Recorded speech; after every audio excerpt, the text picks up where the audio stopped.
Hello everyone, welcome to UPSC पे चर्चा with Vishal.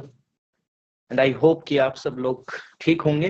And this is our class number 64, oh I think 63, and this is our last second lecture, I hope.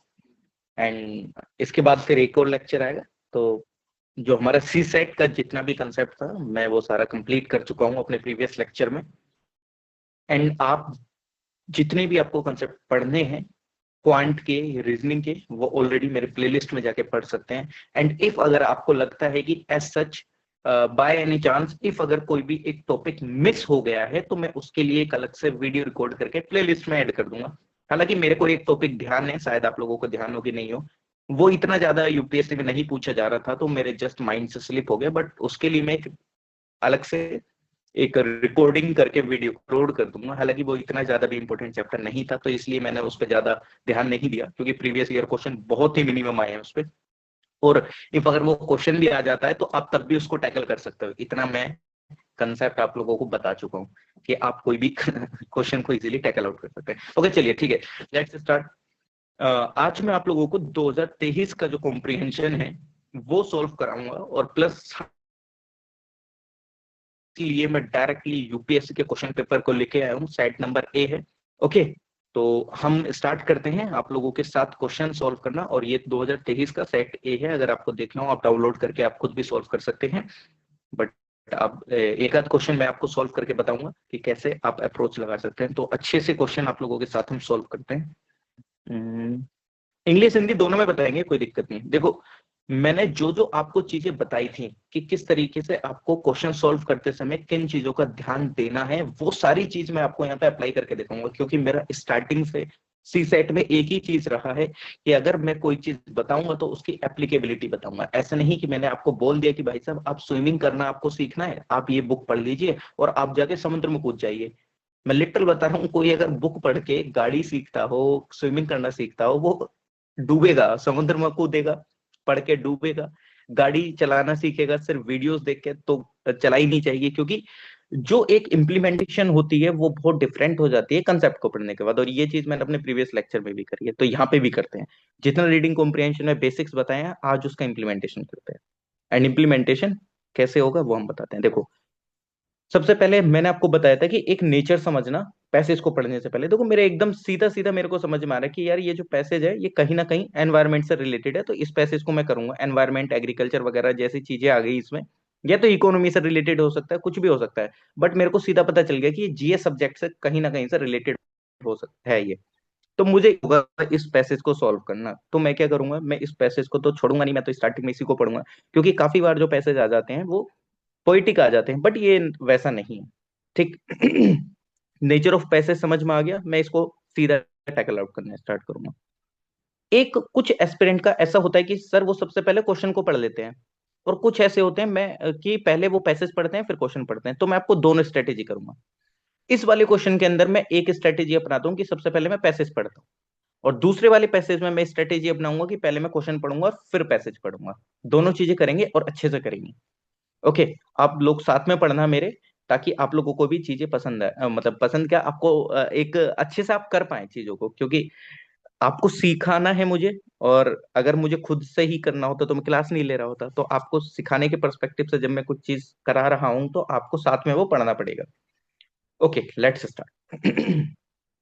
ध्यान में रखना कि आपको सबसे पहले हाईलाइट भी करने हैं। मैंने एक चीज बताई थी पैसेज करने से पहले कि बीच बीच में कुछ कुछ चीजें हाईलाइट करना, और जो काम की चीजें हैं उनको नेग्लेक्ट करते जाना। उनको नेग्लेक्ट इन द सेंस कि उनको थोड़ा सा, मतलब ऐसे कर सकते हो कि उनको काटते रहना।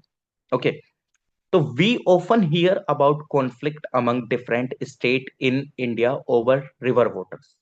ओके, इतना समझ में आ गया कि भाई साहब हम कई बार कॉन्फ्लिक्ट के बारे में सुनते हैं, अलग अलग स्टेट्स के जो रिवर वाटर में होती रहती है। तो मेरे को यहाँ पे दो इंपॉर्टेंट वर्ड लगे, जिससे कि क्या होगा कि मेरे को पूरे पैसेज का मतलब समझ में आ जाएगा। मैंने ये कॉन्फ्लिक्ट को कर लिया, मैं हाईलाइट कर रहा हूँ एक्चुअल में, इसको ये काट नहीं रहा हूँ रेड पेन से। कॉन्फ्लिक्ट और रिवर वाटर और स्टेट, ये तीन मेरे को थोड़े से इंपॉर्टेंट वर्ड लगे, मैंने कर दिया इनको हाईलाइट कि अच्छा कॉन्फ्लिक्ट हुआ है। अब इससे क्या हुआ, मेरे को एक लाइन से पूरा इन तीन शब्द से पूरी लाइन का मतलब समझ में आ गया। भाई कॉन्फ्लिक्ट हुआ है स्टेट के बीच में रिवर वाटर को लेके। ठीक है, ये हाईलाइट मैंने कर दिया अपने लिए। Of the 20 major river system 14 are already water stressed, 75% of the population lives in water stressed region, a third of whom live in water scarce area। देखो एक बात, एक चीज ध्यान रखना कि पैसेज के क्वेश्चन में बहुत मिनिमम ऐसे चांस होते हैं कि आपसे कोई भी इस तरीके का न्यूमेरिकल डाटा पूछ ले जाए या कुछ भी आपसे क्वेश्चन में पूछ ले, तो इसलिए मैं इन चीजों पे ज्यादा फोकस नहीं देता हूँ।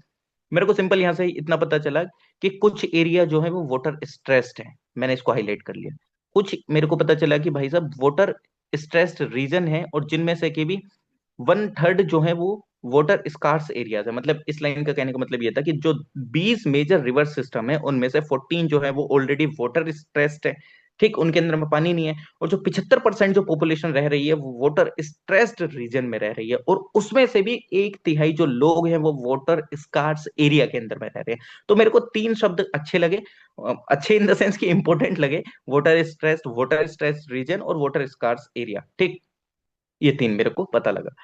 नेक्स्ट में आता है कि भाई साहब कि climate change the demand of rising population and the need for agriculture to keep pace and increased rate of urbanisation and industrialisation will exacerbate water stress. Okay, ये क्लाइमेट चेंज से कुछ रिलेटेड बात कर रहा है, तो मेरे को सीधा पता चल गया, क्लाइमेट चेंज को थोड़ा सा हाईलाइट कर देते हैं। क्लाइमेट चेंज की वजह से जो मतलब ये जो क्लाइमेट चेंज है बेसिकली कैसे आपको देखने को मिला कि ये जो डिमांड है राइजिंग पॉपुलेशन की और जो नीड है एग्रीकल्चर की, ठीक है, और जो अर्बनाइजेशन काफी ज्यादा बढ़ रहा है और जो इंडस्ट्रियलाइजेशन बढ़ रहा है, इसकी वजह से क्या हो रहा है, वाटर स्ट्रेस हो रहा है प्लस क्लाइमेट चेंज में दिक्कतें आ रही हैं, ठीक। तो कुल मिला के मेरे को एक तो ये पता चल गया भाई, क्लाइमेट चेंज, अर्बनाइजेशन, इंडस्ट्रियलाइजेशन और पॉपुलेशन, ठीक, ये तीन चार शब्द मेरे को इंपॉर्टेंट लगे, मैंने ऐसे हाईलाइट कर लिए ये। नेक्स्ट बोलता है कि कॉन्स्टिट्यूशन ऑफ इंडिया के अकॉर्डिंग जो वोटर है वो एक स्टेट सब्जेक्ट है। हालांकि यहाँ पे पॉलिटी और कोई भी देखो जीएस की इंफॉर्मेशन को पूरा साइड में रखना, अगर यहाँ पे बोल दिया ना स्टेट सब्जेक्ट, और यहाँ पे अगर मैं यहाँ पे ये भी लिखा हुआ होता ना इस क्वेश्चन के अंदर में, इस पैसेज के अंदर में कि ये यूनियन सब्जेक्ट है, तो आप यहाँ पे अपना पॉलिटी का नहीं लगाते, अरे सर ये तो पैसेज गलत दे दिया है इसमें, ये तो इसने यूनियन सब्जेक्ट बोल दिया जबकि ये तो स्टेट सब्जेक्ट के अंदर में आता है। तो ध्यान रखना जीएस की कोई भी इंफॉर्मेशन यहाँ पे अप्लाई नहीं करनी है, जैसा क्वेश्चन ने बोला है वो आपको मानना पड़ेगा। आपने वो मूवी देखी है वो सलमान खान की, वो रहता है उसमें एक बंधन मूवी करके है, उसमें जैकी श्रॉफ है, सलमान खान है, और हीरोइन का शायद मैं नाम भूल रहा हूँ, तो उसमें वो बोलता है जैसा जीजा जी कहेंगे मैं वैसा करूंगा, यानी कि जैसा जैकी श्रॉफ बोलता है वैसा वो करेगा। तो जैसा सी सेट बोलेगा वैसा आपको करना पड़ेगा, ठीक। तो इसलिए यहाँ पे जीएस की इंफॉर्मेशन का इम्प्लीमेंटेशन नहीं करना है। तो उसने बोला कि भाई यार जो कॉन्स्टिट्यूशन के अकॉर्डिंग है जो वोटर है वो एक स्टेट सब्जेक्ट है, चलो ठीक है, कॉन्स्टिट्यूशन आ गया, स्टेट सब्जेक्ट है ये, चलो ठीक है, ये हमने मान लिया, इतना तो अपन को पता कि नहीं पूछेगा। No date of the union except for regulation inter state rivers, यानी कि ये यूनियन सब्जेक्ट नहीं है, हालांकि जो इंटर स्टेट रिवर्स जो हैं वो यूनियन के हैं, ठीक, accept for regulation of inter state river, यानी कि यही है, इसको छोड़ के बाकी स्टेट सब्जेक्ट है। इतना इसमें कुछ खास है तो नहीं, बट ठीक है, फिर भी थोड़ा सा पता चल जाएगा कि भाई यहाँ कॉन्स्टिट्यूशन से रिलेटेड बात है इसमें। Key to ensuring balance between competing demands of various stakeholders is a basin-based approach to allocate water amongst a constitution, constituent regions and state। यानी कि अगर देखा जाए तो एक इंश्योर करने के लिए बैलेंस किसके बीच में, कॉम्पिटिंग, यानी कि ये जो डिमांड आ रही है, यानी कि डिमांड के बीच में जो कि काफी लोगों की आ रही है, उसके लिए आपको क्या करना पड़ेगा, of various stake holder is a basin based approach allocate water amongst constitute region and state, यानी कि एक बेसिन बेस्ड अप्रोच। अच्छा चलो ये अच्छा चीज है जो कि उसने बताया कि इस तरीके से आप टैकल आउट कर सकते हैं भाई, जो आपको वाटर एलोकेट वगैरह करना है रीजन्स में जहाँ पे पानी उनी नहीं है, इस तरीके से।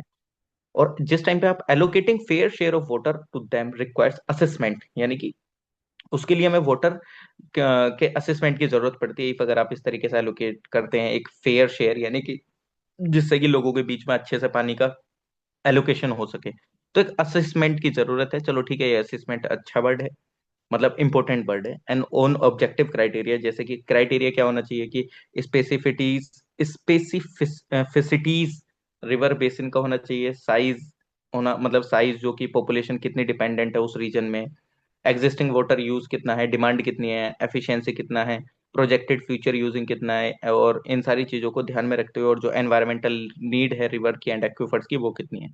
तो मैं इन, अब आप बोलोगे सर इस लाइन में तो हर एक वर्ड इंपॉर्टेंट है, देखो मेरे को असेसमेंट पता चल गया तो मेरे को इतना पता चल जाएगा, इससे आगे की जो लाइन है उसमें सीधा सीधा असेसमेंट के बारे में लिखा गया होगा, तो मैं ज्यादा हाईलाइट करूंगा नहीं, 4 से 5 वर्ड मैंने कर दिए। अब क्वेश्चन के ऊपर डिपेंड करेगा कि भाई साहब क्वेश्चन क्या पूछा जा रहा है, ठीक। अब इन हाईलाइट बर्ड से मुझे क्या पता चल जाएगा? जैसे ही मैं क्वेश्चन पढ़ूंगा तो मेरे दिमाग में आते रहेंगे कि मैंने ये लाइन पढ़ी है, मैंने कहीं ना कहीं ये पढ़ी है एक तरीके से। Okay, now we are tackling the question क्या कि which one of the following statement best reflect the most rational, practical and immediate action required to ensure fair and equitable allocation of water to different stakeholder।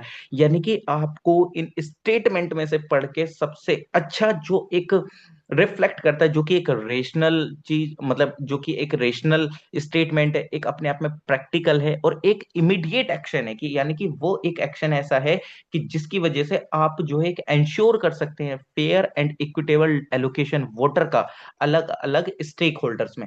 अब ये चीज ध्यान रखना कि आपको पता है कि आपने ये चीज अभी पढ़ी है कि किस तरीके से आप कैसे शेयर कर सकते हैं, एलोकेट कैसे कर सकते हैं। तो अभी आप पहले इसके ऑप्शन पढ़ो, फिर देखना कि इनमें से कौन सा रिफ्लेक्ट करेगा। तो उसने ऑप्शन दिया कि एक national pragmatic legal and policy framework लाना चाहिए वाटर एलोकेशन के लिए, यानी कि शुड बी मेड, यानी कि एक नेशनल प्रैग्मेटिक लीगल, यानी कि लीगल एक वो बना दिया जाए कि एक कानून टाइप से चीजें हो जाए। ठीक, कि हाँ, कि फिर उससे अच्छी तरीके से वोटर का एलोकेशन हो सके, एक pragmatic legal and policy framework for voter allocation should be made. Okay चलिए ठीक है, ये ऑप्शन बोल देते। सेकंड बोला कि जितने भी रिवर सिस्टम है कंट्री के should be linked and use aquifers created, यानी कि जितने भी रिवर सिस्टम है, यानी कि जितने भी रिवर्स हैं उन सबको एक साथ लिंक कर दिया जाए, और जितने भी बड़े बड़े एक्यूफर्स हैं, मतलब सॉरी, यूज एक्यूफर्स क्रिएट करे जाए एक वोटर के लिए। ओके ठीक है।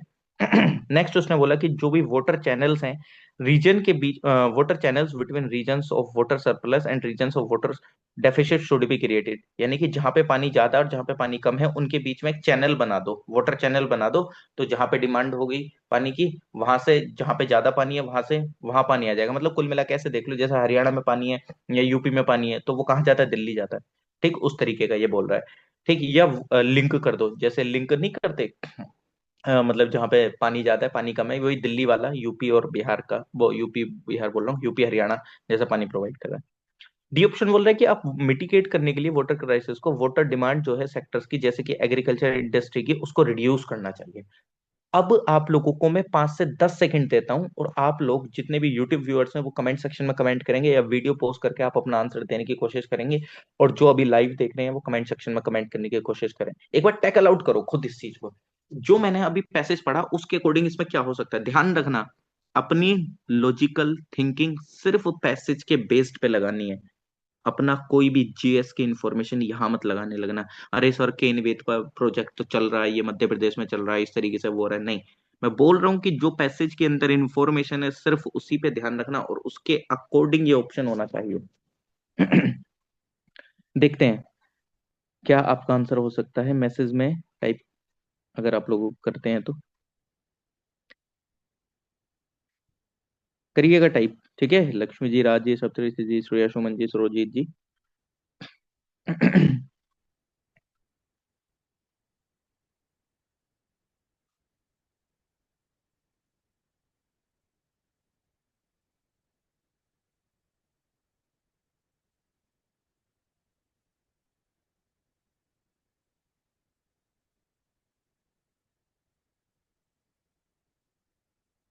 सप्तऋषि जी बताइए। देखो फिर मैं आप लोगों को आपके आंसर का जस्टिफिकेशन भी दूंगा। अभी आप लोगों के पास फायदा है, लाइव क्लासेस है, ठीक है, जो लाइव देख रहे हैं तो उनको आंसर देना चाहिए। लक्ष्मी जी, आज कैसे शांत हैं आप? क्या हुआ?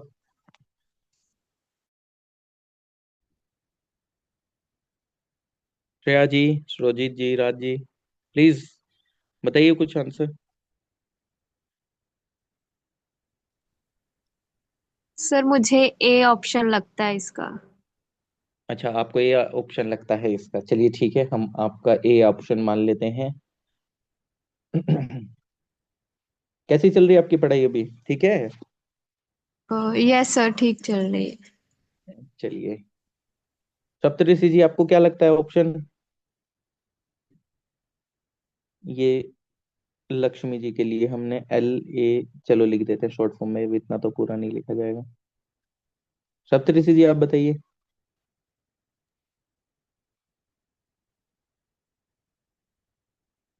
क्या लग रहा है आपको ऑप्शन?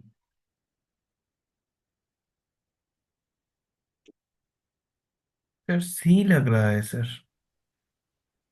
सप्तऋषि जी, सुरोजीत जी, श्रेया जी। अरे कुछ भी ऑप्शन बताओ, देखो चार ऑप्शन है, छह लोग आप हो, एक एक कोई भी ऑप्शन बता दो, A C B C sir D लग ऐसे रहा करके। क्या लग रहा है आपको? है, सी। सी लग रहा है। ओके सुरोजीत जी। श्रेया जी, आपको क्या लग रहा है?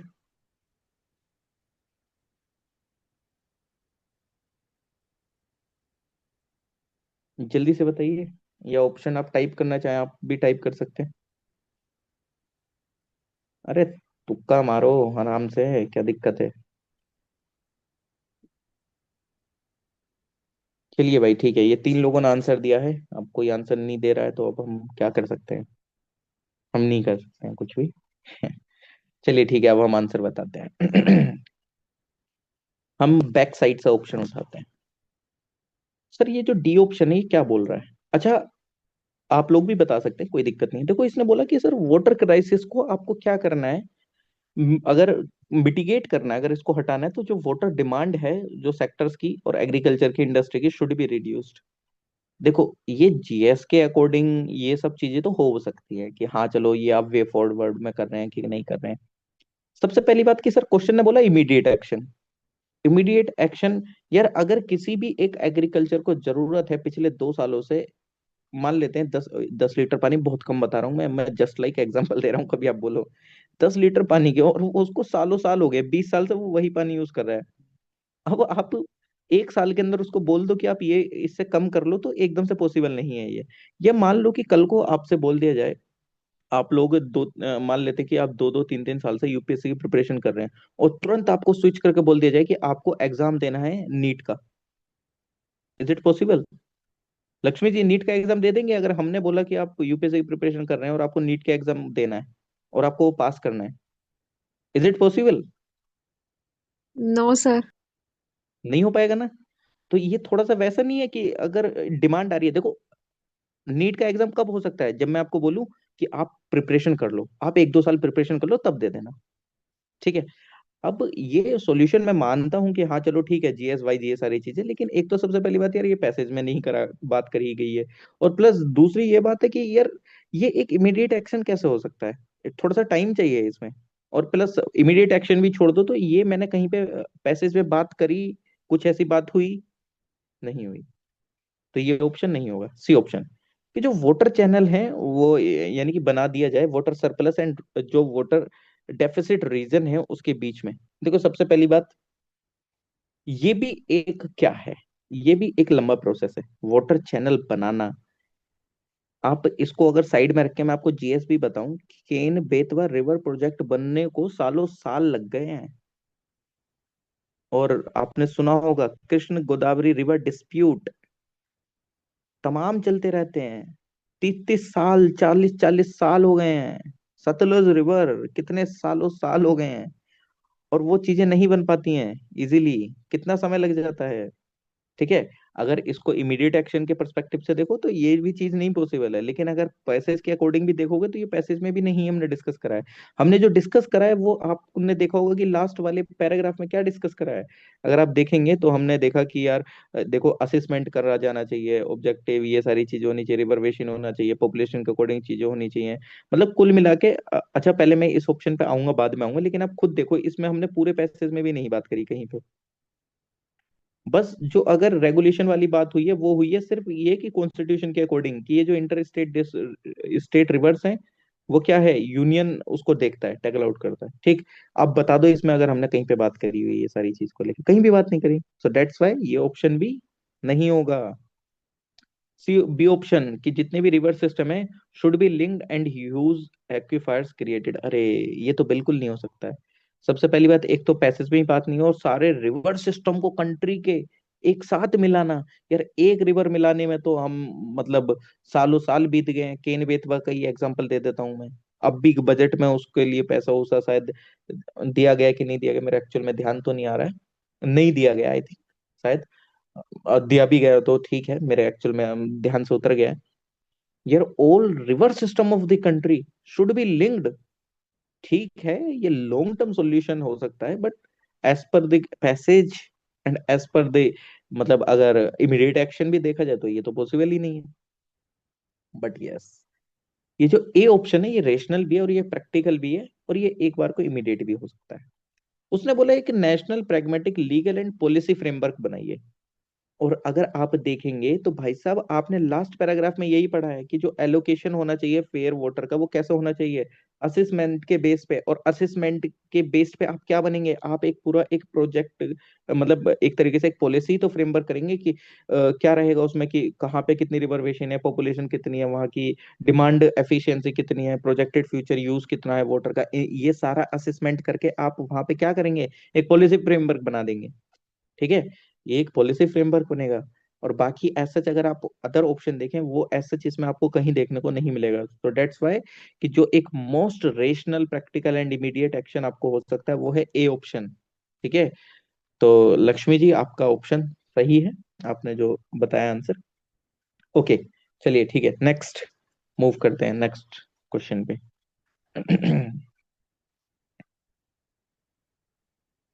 नेक्स्ट क्वेश्चन पे मूव करते हैं। इस क्वेश्चन को मैं अप्रोच करूंगा क्वेश्चन पढ़ के। ठीक है, क्योंकि मैंने आपको बोला कि मैं आपको दोनों अप्रोच करके बताऊंगा। पहली अप्रोच की मैं पैराग्राफ पढ़ के क्वेश्चन पढ़ूंगा, दूसरी अप्रोच की मैं क्वेश्चन पढ़ के पैराग्राफ पढ़ूंगा। ठीक। अब क्वेश्चन पढ़ते हैं।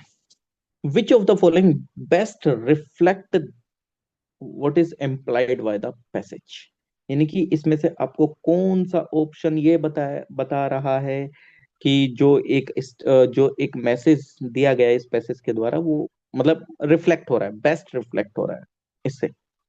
ऑप्शन पढ़ लेते हैं। Education must be strengthened in rural areas, यानी कि एजुकेशन सिस्टम को स्ट्रेंथन होना चाहिए रूरल एरियाज में। ओके। बी ऑप्शन उसने बोला कि large scale and effective implementation होना चाहिए स्किल डेवलपमेंट प्रोग्राम की और ये नीड ऑफ द आवर है, यानी कि जो लार्ज स्केल लेवल पे और इफेक्टिव इम्प्लीमेंटेशन हो स्किल डेवलपमेंट प्रोग्राम्स की। ठीक। और इकोनॉमिक डेवलपमेंट के लिए हेल्थ, एक फॉर इकोनॉमिक डेवलपमेंट जो हेल्थ एंड न्यूट्रिशन है उसमें ओनली स्किल्ड वर्कर्स पे ही ध्यान देना चाहिए, only skilled needs special attention. For rapid economic growth as envisaged by us attention should be paid to health and nutrition of the people, यानी कि rapid development के लिए ग्रोथ के लिए तो हमें हेल्थ एंड न्यूट्रिशन पे पीपल के ध्यान देना चाहिए। वैसे अगर मैं बताऊं ना तो कई बार मेरे साथ ऐसा होता है कि मैं ऑप्शन पढ़ के जो मुझे मोस्ट वो लगता है ना कि जो कि इसमें सबसे अलग है, मोस्ट पे अगर ऑप्शन पे टिक भी मार देता हूँ तो कई बार ऐसा हुआ कि वो सही हुआ है। ये नहीं बोल रहा कि हर बार सही हुआ है। ठीक। लेकिन वो भी चीज बता देंगे चलो कि वो कैसे है कैसे नहीं है। ये मैंने सारे ऑप्शन पढ़ लिए। ठीक। अब एक चीज मैं बता दूं, यार देखो ये सी सेट जो है ना ये यूपीएससी का पैसेज है, ये स्कूल का पैसेज नहीं है। क्या होता था स्कूल वाले पैसेज में, जो इसमें शब्द लिखे हुए हैं वही पैसेज में आप शब्द देखने की कोशिश करते थे कि अरे अरे अरे ये शब्द इसमें है, इस लाइन से ये पैसेज है। तो ये स्कूल में जिस टाइम पे आप पैसेज सॉल्व करते थे ये वो पैसेज नहीं है। कभी आप सोचो कि ये लाइन एकदम एग्जैक्टली आपको उसमें मिल जाएंगी, हालांकि बाई एनी चांस कई बार ऐसा होता है कि एकदम सीधी सीधी लाइन भी मिल जाती है, मैं मना नहीं कर रहा हूँ। बट एकदम ऐसे कोशिश मत करना अरे अरे अरे इसमें वो लाइन कहाँ गई, एजुकेशन वाली लाइन है, एजुकेशन वाली लाइन है, देखने लगे नहीं मिली। फिर ऐसे क्या हुआ, आप टाइम वेस्ट करेंगे। अरे यार जितनी देर में आप ऊपर नीचे इस पैसेज को कर रहे हैं इतनी देर में आप 4 बार पढ़ लेते इसको। ठीक है, तो ये अप्रोच बिल्कुल भी नहीं करना है एकदम से कि अच्छा अच्छा अच्छा ये ऑप्शन है, यार जितने ऑप्शन दे रखे हैं उतने में ये पूरा पैसेज है। ठीक है, तो मैं बोलूंगा कि आप पैसेज पढ़ना प्रीफर करें एक बार, और आपके माइंड में ये सारे ऑप्शन आ गए हैं और जिस टाइम पे आप पैसेज पढ़ेंगे तो आपको दिमाग में रहेगा कि हाँ क्या क्या बात कही गई है। ठीक। इसमें बोला गया है कि लगभग जो हाफ इंडियन वुमेन है ऑलमोस्ट जो कि एंड ऑलमोस्ट जो क्वार्टर ऑफ इंडियन मैन है वो जिनकी जो वर्किंग एज है वो सफर कर रहे हैं एनीमिया से।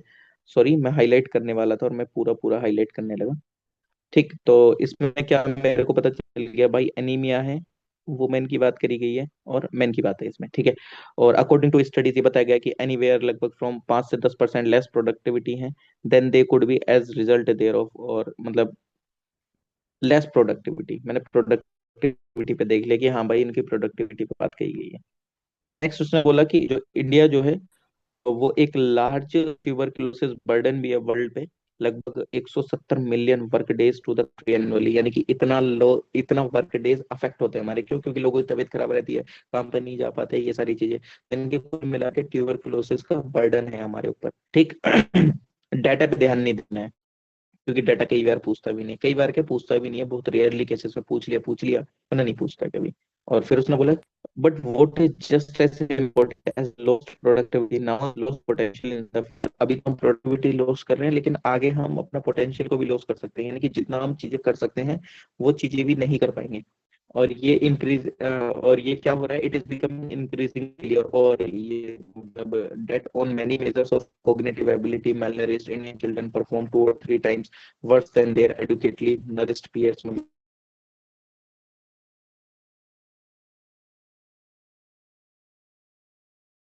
इंडियन चिल्ड्रन है उनकी जो एक मतलब सर, परफॉर्मेंस है वो नरिश्ड। हाँ हाँ बताइए। Voice is breaking sir. Voice is breaking. अरे ये क्या हो रहा है? हेलो।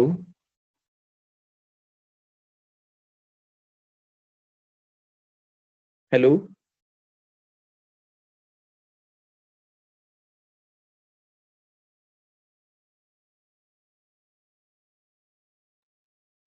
सर यार क्लियर है। साउंड नहीं आ रहा।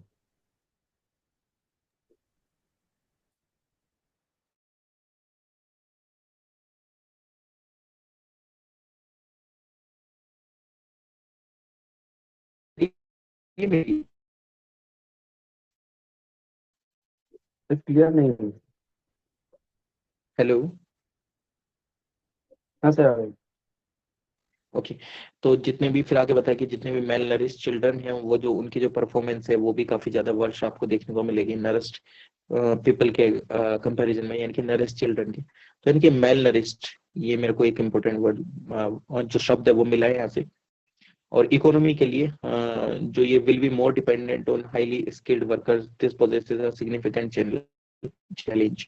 और इससे क्या हो रहा है कि जो हम इकोनॉमी के लिए हम काफी ज्यादा डिपेंडेंट हो रहे हैं किस पे, हाईली स्किल्ड वर्कर्स पे, और ये हमारे लिए बहुत चैलेंज वाली बात हो जाएगी। And it is one that really should be addressed given India demographic outlook. तो यानी कि कुल मिला के यानी कि हमें इन सब चीजों को एड्रेस करना होगा। ये जो सारी चीजें हैं जो कि हमारे इंडियन डेमोग्राफिक वाली जो चीजें ये सारी चीजें बता रही हैं, ठीक। तो मेरे को पता है एकदम सीधे यहाँ से क्या पता चला कि भाई साहब हमारे यहाँ का हेल्थ जो सिस्टम है उससे रिलेटेड काफी इशू चल रहा है इस पैराग्राफ के according.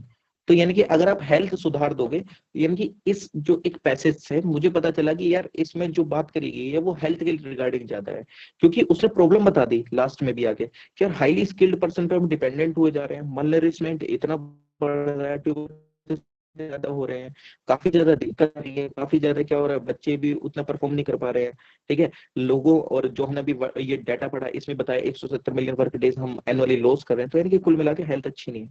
So we should have to focus on the health, ठीक। अभी हमने चारों ऑप्शन पढ़े, और जो हेल्थ वाला ऑप्शन था वो मेरे को लास्ट वाला लगा कि हमें रैपिड डेवलपमेंट के लिए वी शुड बी पेड, क्या हेल्थ एंड न्यूट्रिशन पे हमें ध्यान देना चाहिए। तो ये तो सीधा सीधा मेरे को पता ही चल गया, क्योंकि बाकी जो सारे इसके पैसेज के थे वो मतलब उसका एक मेन वो थे वो ये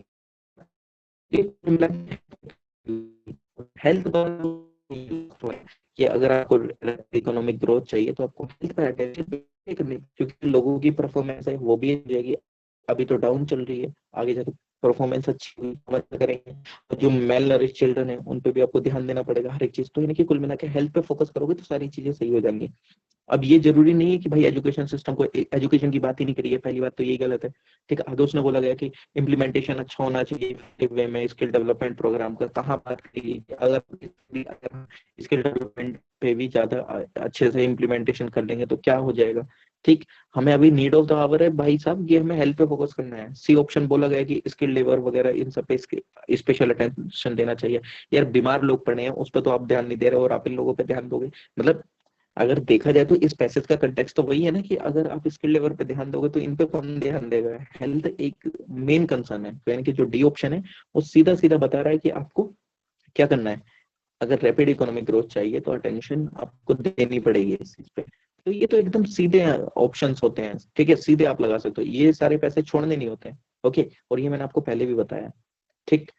तो आई होप कि आप लोगों को काफी चीजें इसमें समझ में आई होंगी, किस तरीके से हमें पैसे सॉल्व करना है नहीं करना है, और कल के लेक्चर में भी हम पैसे को सॉल्व करेंगे, ठीक। और ऐसे किसी का कुछ डाउट रहता है तो कमेंट सेक्शन में कमेंट कर दीजिएगा, नेक्स्ट वीडियो में वो डाउट आपका वो सॉल्व भी कर दूंगा। ओके, बाकी आप WhatsApp group, Telegram group join कर सकते हैं, मेरे से सीधा कनेक्ट रह सकते हैं कभी भी कोई भी इशू आता है तो thank you everyone, please like share comment and subscribe this video. मिलते हैं आप लोगों से नेक्स्ट लेक्चर में। सप्तऋषि जी इसको ऑफ कर दीजिएगा।